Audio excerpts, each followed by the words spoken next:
August 9th கொல்கத்தாவில் RG Kar medical college and ஹாஸ்பிட்டலில் எப்பயும் போல் பிஜி ட்ரெயினிஸ் வந்துட்டு அவங்க செமினார் ஹாலுக்கு கிளாஸஸ்க்காக அட்டன் பண்ண போயிருக்காங்க. அங்கே அவங்க கூட ஒர்க் பண்ணுற ஒரு பிஜி ட்ரெயினி டாக்டர் வந்துட்டு கொலை செய்யப்பட்டு கிடக்கிறத பார்க்குறாங்க. உடனே போலீஸ்க்கு இன்ஃபார்ம் பண்ணுறாங்க. போலீஸ் வந்து இன்வெஸ்டிகேஷன் பண்ணுறதுல என்ன தெரிய வருதுன்னு பார்த்தீங்கன்னா, இதுக்கு முந்தின நாள் தான் பார்த்தீங்கன்னா இந்த 31 year old PG trainee doctor வந்துட்டு கிட்டத்தட்ட 36 மணி நேரம் தொடர்ந்து ஷிஃப்ட் பார்த்துருக்காங்க.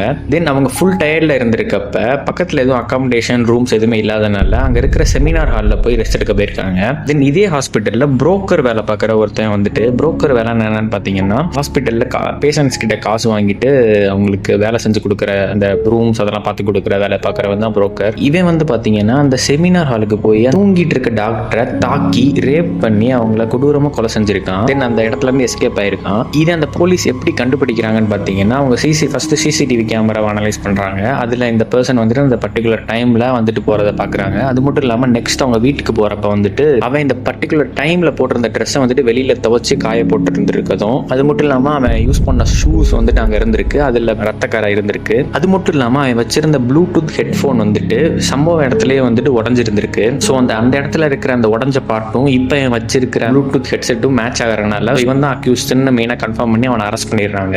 இதுக்கு நடுவில் பார்த்தீங்கன்னா இந்த சைடு அந்த காலேஜோட பிரின்சிபல் என்ன பண்ணுறான்னு பார்த்தீங்கன்னா, இது ஒரு சூசைடு, இந்த பொண்ணு எதுக்கு சம்மந்தமே இல்லாமல் அந்த இடத்துக்கு போயிருக்காங்க, செமினார் ஹாலுக்கு எதுக்கு இந்த டயத்தில் போகிறாங்கன்ற மாதிரி நெகட்டிவாக அந்த பக்கம் ஸ்ப்ரெட் பண்ணுறாரு. இது வந்துட்டு அங்கே இருக்கிற டாக்டர்ஸ் ரொம்ப கோவப்படுத்துது. நெக்ஸ்ட் டே வந்துட்டு இவங்க அட்டாப்சி ரிப்போர்ட், அதாவது போஸ்ட்மார்டம் ரிப்போர்ட் வருது. இதில் என்ன வருதுன்னு பார்த்தீங்கன்னா, இவங்க பாடியில் மல்டிபிள் இன்ஜுரிஸ், அதாவது 14க்கும் மேற்பட்ட இன்ஜுரிஸ் இருந்திருக்கணும். அவங்க கழுத்து எலும்பு, அதாவது தைராய்டு கார்டிலேஜ்ன்ற ஒரு எலும்பே வந்து நொறுங்கப்பட்டிருக்குன்ற மாதிரி சொல்கிறாங்க. அது மட்டும் இல்லாமல் அவங்க ரேப் பண்ணப்பட்டது கன்ஃபார்ம் ஆகிருக்கு. அது மட்டும் இல்லாமல் அவங்க இறக்குறப்ப ரொம்ப வலி அனுபவிச்சு ரொம்ப சித்திரவதை பண்ணி தான் இறக்கப்பட்டிருக்காங்கன்றதும் கன்ஃபார்ம் ஆயிருக்கு. தென் ஆகஸ்ட் 12 ஃபோர்டா, அதாவது federation of resident doctors association என்ன பண்றாங்கன்னு பார்த்தீங்கன்னா, நாடு முழுக்க வந்துட்டு எலக்டிவ் சர்வீசஸ் டாக்டர்ஸ், அதாவது எமர்ஜென்சி வார்டில் இல்லாமல் இருப்பாங்கல்ல அந்த டாக்டர்ஸ்க்கு வந்துட்டு வேலை நிறுத்த போராட்டம் பண்ணுறதா அறிவிக்கிறாங்க. அவங்களோட முக்கியமான கோரிக்கை என்னன்னு பார்த்தீங்கன்னா, சென்ட்ரல் ப்ரொடெக்ஷன் ஆக்ட் கொண்டு வரணும். அதாவது டாக்டர்ஸ்க்கு எதிரான இந்த மாதிரி வயலன்ஸ்ல இருந்து அவங்களை ப்ரொடெக்ட் பண்றதுக்கு இந்த ஆக்ட் கண்டிப்பாக கொண்டு வரணும்னு போராடுறாங்க. அதுவும் இல்லாமல் இந்த பொண்ணுக்கு ஜஸ்டிஸ் கிடைக்கணும்னு போராடிட்டு இருக்காங்க. தென் ஹெல்த் மினிஸ்டர் ஜெகத் பிரகாஷ் நட்டா என்ன பண்றாருன்னு பார்த்தீங்கன்னா, இந்த டிமாண்டுக்கு ஒத்துக்கிறாரு. தென் ஃபோர்டா அசோசியேஷன் வந்துட்டு இந்த வேலை நிறுத்த போராட்டத்துல இருந்து வாபஸ் வாங்கிக்கிறாங்க.